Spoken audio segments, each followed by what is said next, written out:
bell at first, but it should. That was the day an ordinary overnight flight turned into the stuff of global nightmares. Malaysia Airlines Flight MH370 took off from Kuala Lumpur just after midnight, heading for Beijing. There were 239 people on board, people with families, stories, dreams, plans. It was a typical flight, nothing out of the ordinary. But that flight never made it. It vanished. No trace, no warning, no explanation.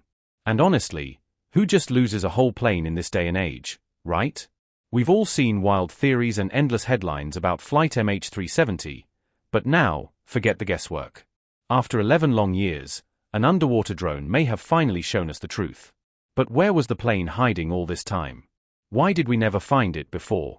And what makes this drone so special? You'll want to sit tight, because the final clue it uncovered might just blow your mind. Now, let's rewind to the timeline of events, because that's where things get real eerie.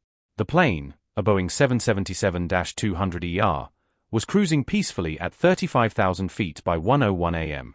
Everything seemed smooth, normal, textbook even. At 1:07 a.m., a routine data system called a CARS sent out its last message. No red flags, just your average "hey, we're good, heading to Beijing" kind of message. Then, at 1:19 a.m., the pilot, Captain Zari Ahmed Shah, made his last radio call. "Good night, Malaysian 370. Can you imagine? That's the last thing anyone ever heard from that plane. 2 minutes later, boom, the transponder, which helps radar keep track of the aircraft, was deliberately turned off. Deliberately. That's the part that makes your skin crawl a little. Not a malfunction. Not turbulence. Someone switched it off. But here's where it gets even more haunting. Civilian radar lost it completely, but military radar? Oh, they kept watching. The plane didn't just disappear into thin air. Nope. It made a mysterious westward turn, cutting right across the Malay Peninsula, flying like it had a mind of its own. By 2:22 a.m., it was picked up one last time, some 200 nautical miles northwest of Penang Island. And after that, radio silence. Literally. Yet weirdly, the satellite systems kept picking up tiny little pings from the plane for hours afterward. Between 3:41 and 8:19 a.m., the aircraft's satellite data unit kept responding to automated signals. The final signal, what they call a log-on request, was recorded at 8:19 a.m. That was probably just before the plane ran out of fuel and, well, crashed. Into the Indian Ocean, they believe. But believe is the key word here, because no one actually saw it happen. And you would think that with all our satellites and fancy radar and global connectivity, they'd track it down in minutes, right? No. Not even close. The first few days were honestly a mess. Everyone was looking in the wrong place, the South China Sea, because that's where they thought the plane had gone missing. Meanwhile, it had already veered off course. The Malaysian search and rescue team didn't even kick into gear until after 6:30 a.m., 4 hours after the plane had gone silent. By 7:24 a.m., Malaysia Airlines made its first official statement, but by then, the chaos had already started brewing. Once they figured out that weird westward turn, the search moved dramatically. From the South China Sea, efforts spread out into the Strait of Malacca and the Andaman Sea. But it was quickly clear this was no ordinary search.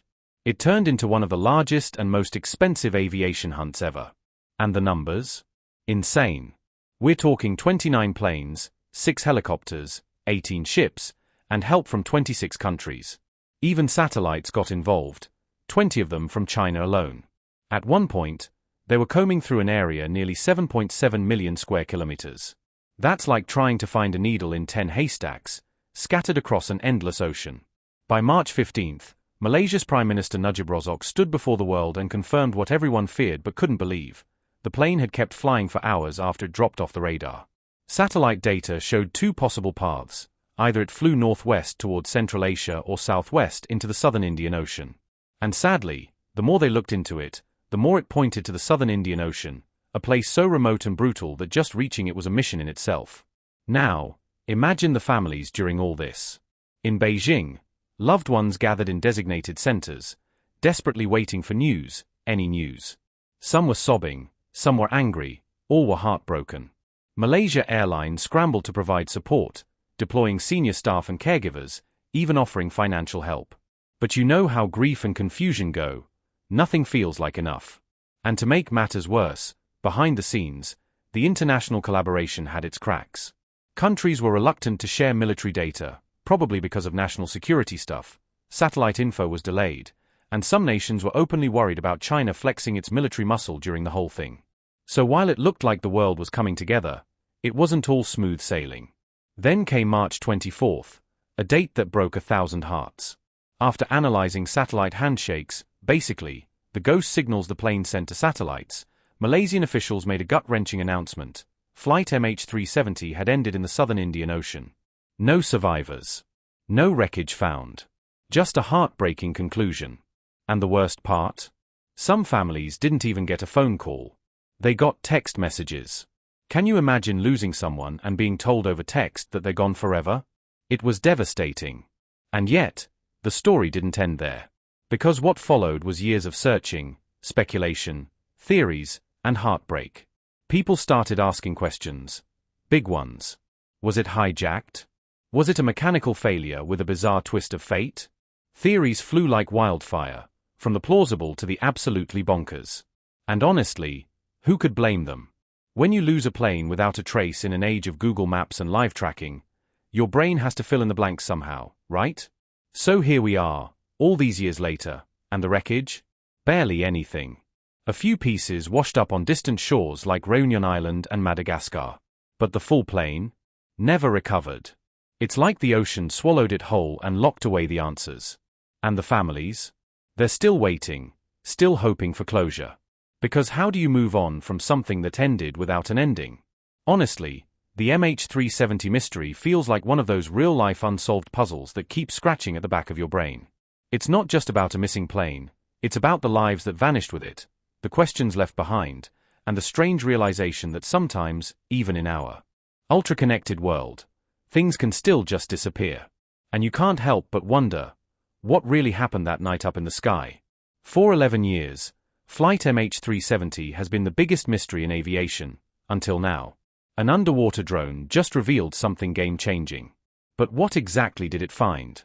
Why is the ocean suddenly giving up its secrets? And could this finally bring closure to the families who've waited so long? Keep watching till the very end, because the last few moments are where everything finally clicks into place. The evolution of the search. Right after the MH370 plane disappeared, everyone jumped into action, or, well, tried to. But there was already a huge hiccup. The Kuala Lumpur Aeronautical Rescue Coordination Center didn't even get activated until around 5:30 in the morning, over 4 hours after the last contact with the plane. 4 hours. Like, think about how much can happen in 4 hours. That's enough time to fly across multiple countries. So the clock was already ticking, and they were behind before they even got started. At first, the search teams were looking in totally the wrong place, the South China Sea and the Gulf of Thailand. That's where they thought the plane had gone down. It made sense at the time based on early assumptions, but turns out, that wasn't it at all. Still, they didn't waste any time. By March 9th, just a day later, things had escalated fast. There were about 40 aircraft and more than 20 ships from all over, Malaysia, China, Australia, the US, scouring the seas. Everyone wanted answers. But then came the plot twist. Military radar picked up a signal suggesting the plane had made a sharp turn to the west, away from its original path. So now the search had to shift. Completely. They moved the focus to the Strait of Malacca, on the opposite side of Malaysia. And get this, on March 12th, Malaysian officials announced that their military radar had tracked what they believed was Flight MH370 in the Andaman Sea, around 320 kilometers northwest of Penang Island. That's when India was pulled into the picture, asked to help search in that region.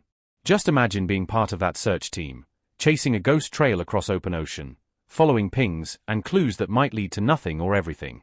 And then, another major turning point.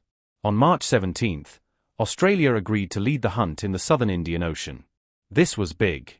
The Australian Maritime Safety Authority took the reins and started combing a mind-blowingly huge area, 600,000 square kilometers, between Australia and the Kerguelen Islands. Ever heard of the Kerguelen Islands? No? Exactly. They're so remote that Australia's Prime Minister at the time, Tony Abbott, described the area as close to nowhere as it's possible to be. I mean, how spooky is that? A plane disappears and the most promising clues point to literally the middle of nowhere. The search kept shifting. Satellite data and experts analyzing possible flight paths were constantly refining the area. By March 28, the entire operation shifted again, 1,100 kilometers northeast, now focusing on an area 1,850 kilometers west of Perth. And they weren't just dipping toes in the water. The surface search was massive. By the time they called it off on April 28, they had covered 4.5 million square kilometers of ocean. That's bigger than India. All that, and still, no trace of the wreckage. At this point, they realized, if it's not on the surface, it has to be underwater. So, the next phase began, going deep, really deep. The Ocean Shield vessel was brought in, armed with a towed pinger locator called the TPL-25. Basically, they were listening for any ping from the plane's black box underwater. They focused on a 240-kilometer stretch of the ocean floor that they believed might be the crash site. Between 2014 and 2016, they didn't just search blindly, they used state-of-the-art echo sounding to map 279,000 square kilometers of ocean floor. That's uncharted territory, and the data they collected was unlike anything ever done before in that part of the world. But for all that effort, nothing turned up. No wreckage, no black box, no major pieces of the plane. For 2 years, it was like trying to find a needle in a haystack the size of a continent. Then, finally, on July 29, 2015, something changed. A piece of the wing, called a flaperon, washed up on Réunion Island, a tiny little dot in the Indian Ocean. That was the first confirmed piece of MH370. Can you imagine the bittersweet feeling of that discovery? After all that time, finally something, a tragic confirmation, but a confirmation nonetheless. And that opened the floodgates.